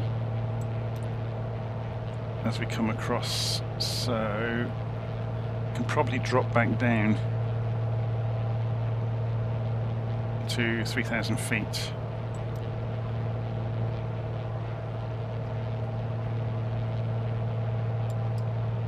At our 1 o'clock, about 4 kilometers away, you can see the 6th Samos Airport. This airport is the main gateway to the island of Samos and has been serving travelers since it opened in 1971. It's a relatively small airport, but it handles a significant amount of traffic during the summer months, when tourists flock to Samos for its beautiful beaches and historical sites. The airport features a single runway and is known for its stunning views of the surrounding landscape, including the nearby Aegean Sea. Fun fact, Samos is also famous for its wine production, particularly the sweet muscat wine, which has been enjoyed since ancient times. So if you ever find yourself here, be sure to raise a glass to the beautiful island of Samos.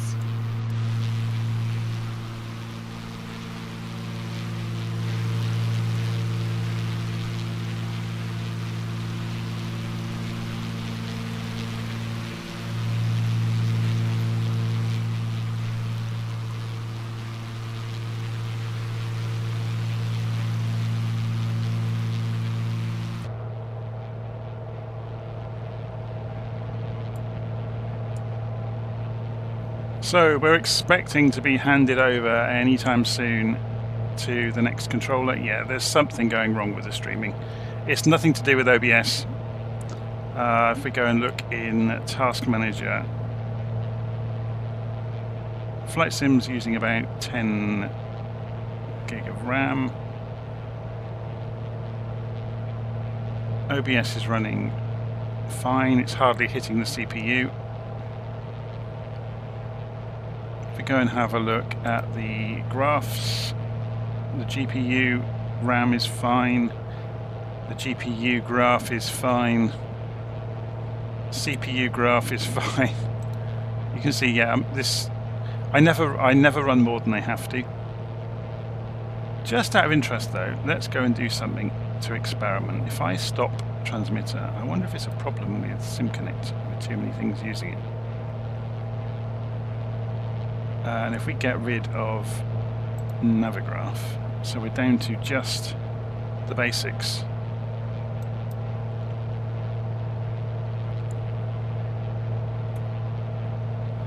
So Northward Central Dave is saying, how are the round the world flights going? They're going fine. Yeah, there's definitely something wrong with the stream from YouTube. It's having a bad day. It seems to have been a day for bad days for things today. I guess we get kind of blasé. We expect all of this amazing infrastructure to all work smoothly, and sometimes it just doesn't. So yeah, Brian's saying there's something weird going on with the OBS stream. Unfortunately, OBS won't allow me to pause the stream. I think I have to change the encryption, or sorry, the encoding, to allow me to have it pausable. I'll try that later. And let's go and have a look in settings. Stream. I can't change anything while it's going on. Oh, I can change the bitrate though. Recording saved, probably unrecoverable. Video bitrate 20,000 kilobits per second. Let me just go and check what the advised number is for that. So for 1080p at 30 FPS, what bit rate should OBS stream video at?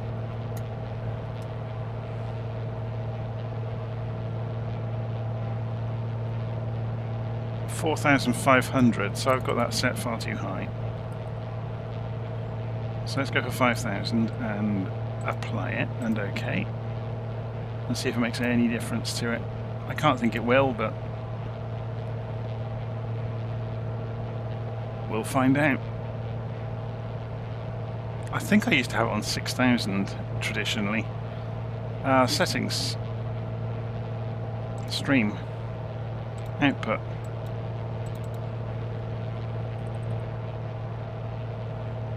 Apply. I think this is only for... Oh no, yes, this is for streaming. Okay, so...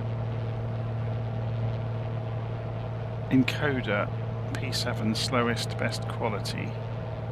Enable custom encoder settings and AAC. I don't understand half of that.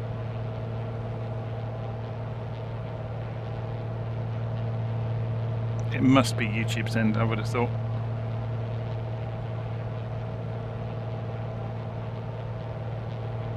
They're having a bad day.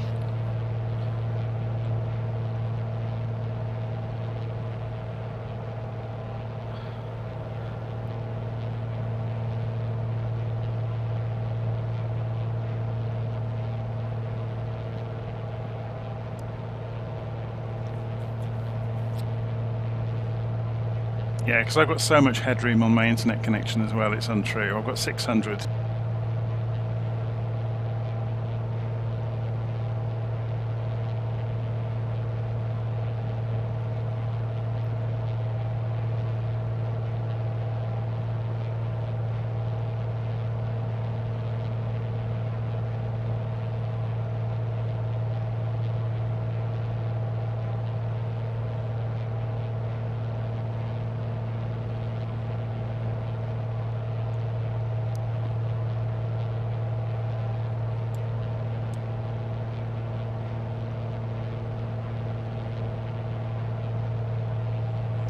Okay.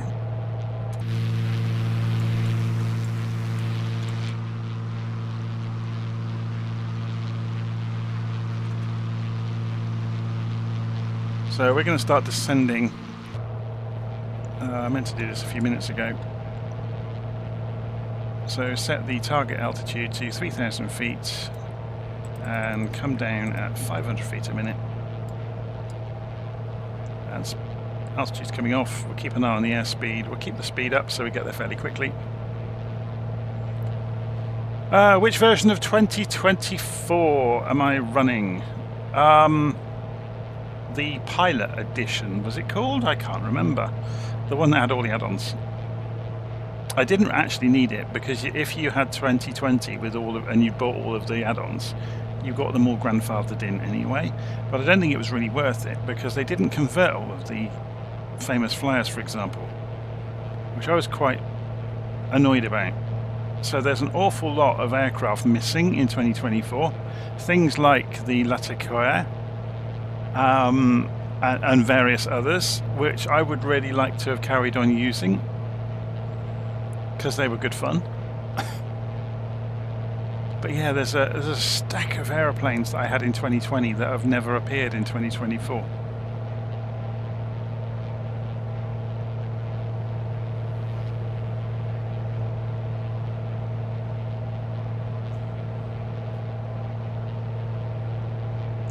I'm still seeing pauses on my side from YouTube.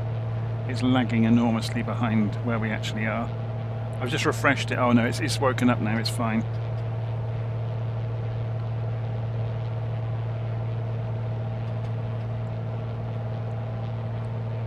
So it should be a lot happier now with the bitrate, I would imagine. That would have been causing it.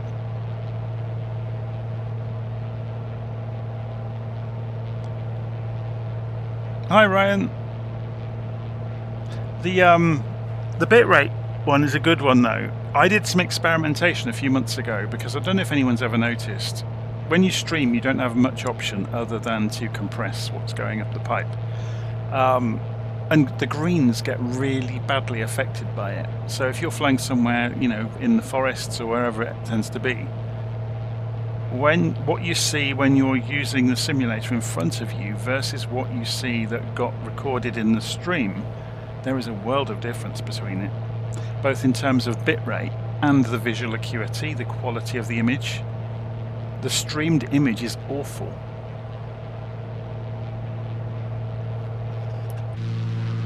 So we should find now. Yeah, it's much better now. I'm just checking it now on my second screen here. The lag between me seeing it live on my screen and the internet's about 3 seconds now, which is a lot better. And yeah, you can see it's super smooth again.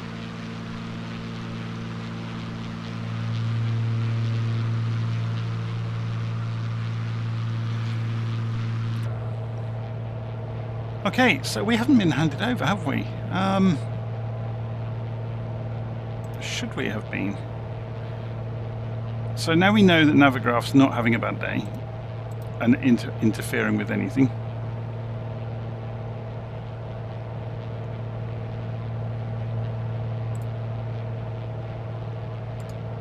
Should we have been handed over to Istanbul Control?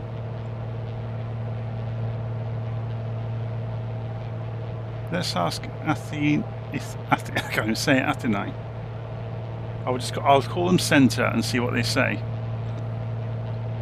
Centre requesting handover to Istanbul Centre.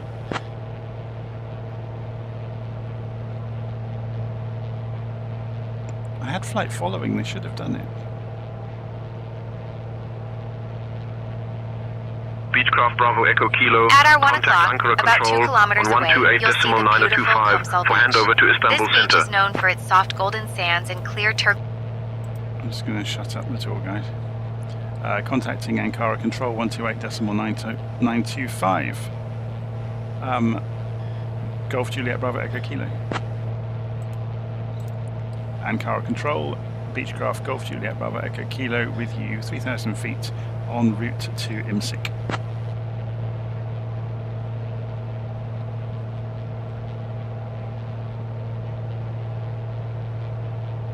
Beechcraft Golf Juliet Bravo Echo Kilo Ankara Control Selam Bottom QNH 1005. QNH 1005. So we are a little bit out now. I think they're the same, aren't they? Nope, they are not synchronized.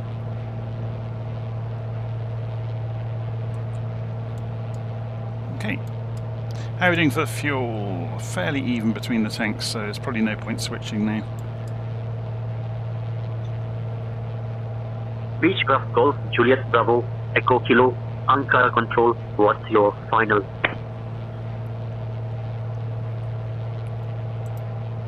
Ankara Control, Beechcraft Golf Juliet Bravo Echo Kilo, we are headed to Imsik.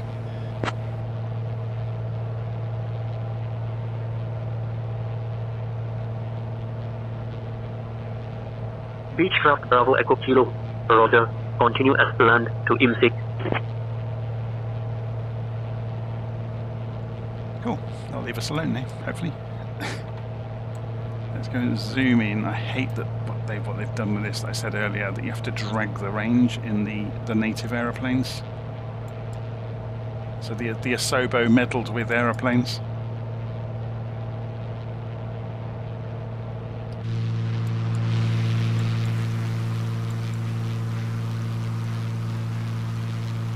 Yeah, it's a lot smoother than it was, isn't it?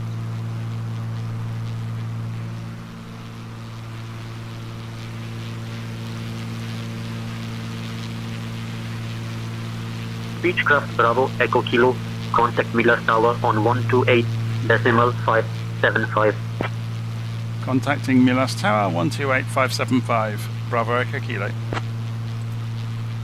Milas Tower, Beechcraft Golf Juliet Bravo Echo Kilo, 3,000 feet, about 20 miles to your west, approaching for full stop landing.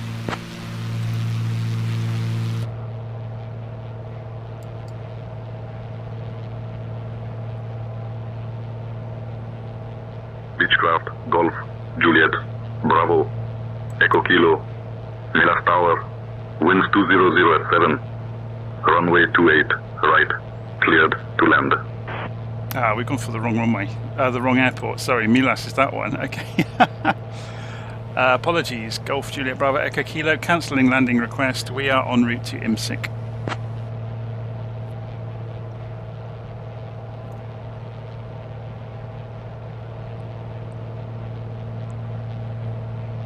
Beechcraft Bravo Echo Kilo, flight following to IMSC acknowledged. You are clear to proceed to your destination. There we go.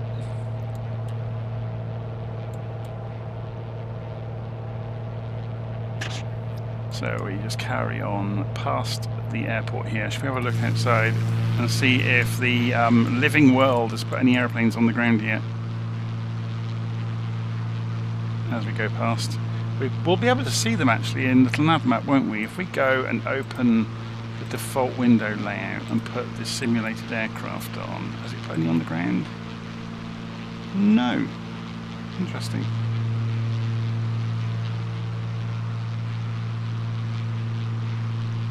Maybe it's only programmed to do it at the departure and destination airports. Maybe, I don't know.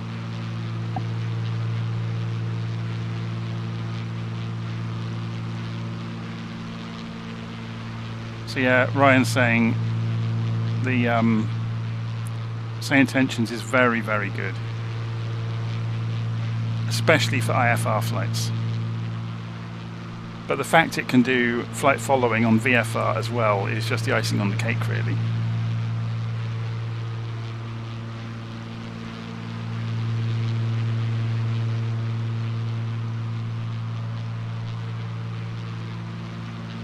And getting all of the regional accents within the controllers is brilliant. Especially in Europe, where, you know, it's quite a quick succession between sectors and different countries and different controllers. It's fascinating to hear the different voices over the radio, one after another. All aircraft, information Sierra is now current. QNH 1006.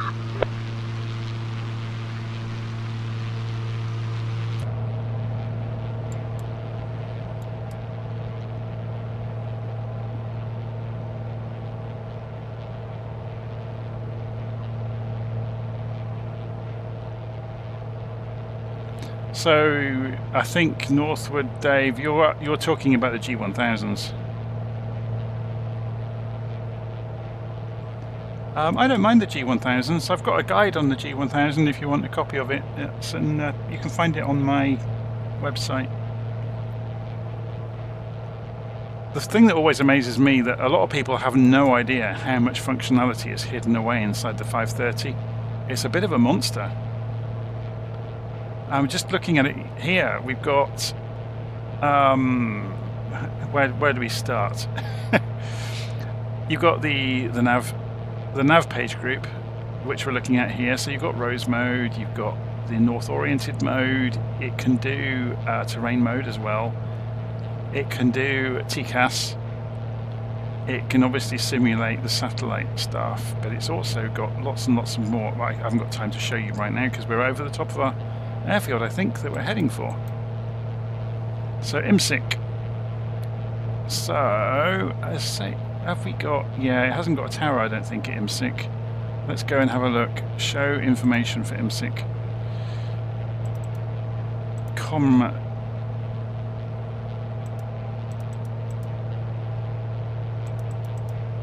What happened there? I've just got rid of the com tab, haven't I? Clicked on the wrong part of it. So it has 13200. What are we using here then? Okay, let's try it. Switch back to com radios. 132.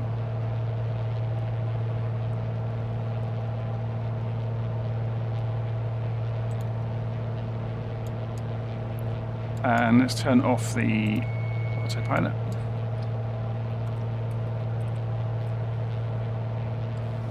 Imsik Tower, Beechcraft Golf Juliet Bravo Echo Kilo, radio check please.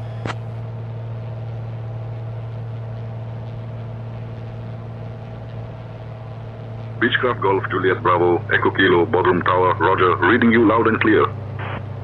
It's gone through to Bodrum. Okay, we won't be able to use that. That's fine.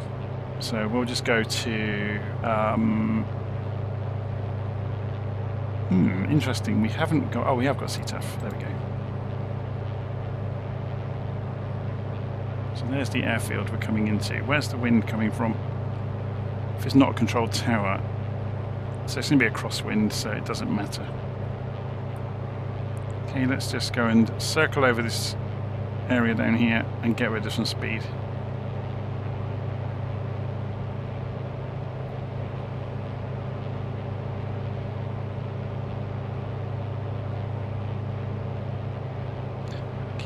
for any other GA traffic. I wonder, this is a good question actually for Brian, are there any intentions, listen to me, does SayIntentions have plans to introduce GA aircraft at low level flying around the place? Because it's always been missing from the sim, hasn't it? Quite how you would go about generating random aircraft flying random routes, I don't know. So I'm just circling here to lose some altitude and some speed.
So no, the controller was at Bodrum Airport, which is over the other side of those hills. It's a much bigger airport.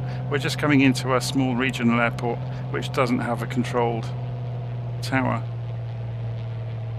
Or it's not a controlled airfield, I should say.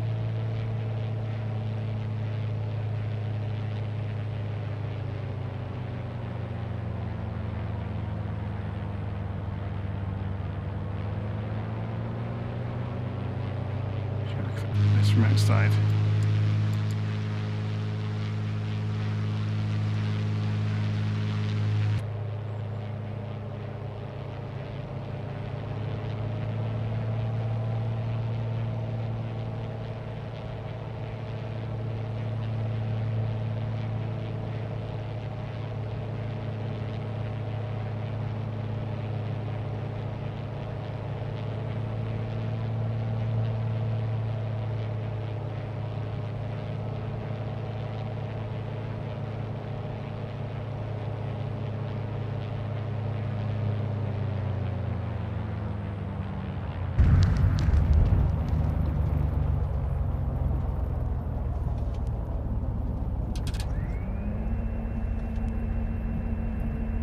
So I'm going to spin us around in a circle. This is the Coronado Bonanza F33A. Just replying to the question there in the live stream. Aha, so Brian says that SayIntentions are going to start injecting GA aeroplanes. That'd be fantastic if they could do that. And make some of the regional airports really busy.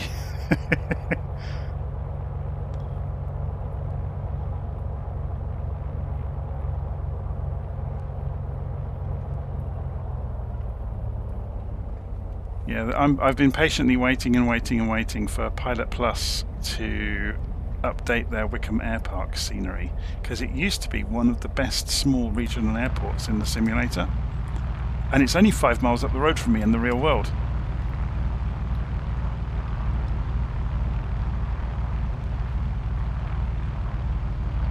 But it was really nicely modelled, but they've never updated it properly. Oh, does he want me to go and park in front of him? He'll be all lonely if I don't, won't he?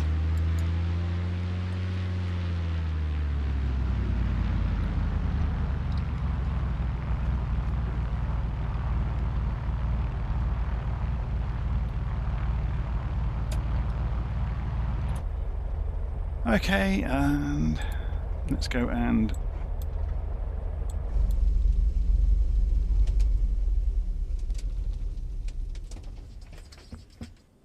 is she happy with that? So let's go and turn everything off. So avionics can come off. And all the lights can come off. I should have taken the beacon and landing lights off when we came off the runway.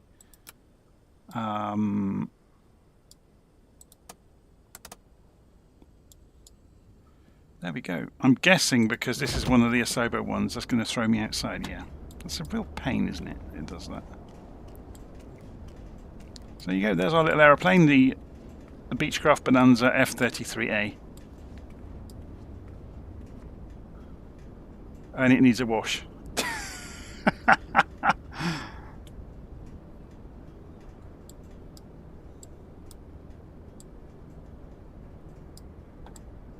Right, I'm going to leave it there. Hopefully you've enjoyed that this evening. Sorry about the YouTube issues. I had no idea that was going on for some time.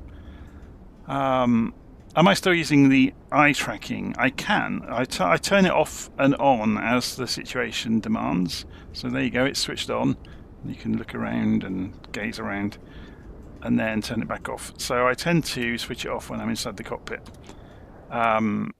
Purely so you can focus on what you're doing rather than trying to hold your head bolt still to click on things.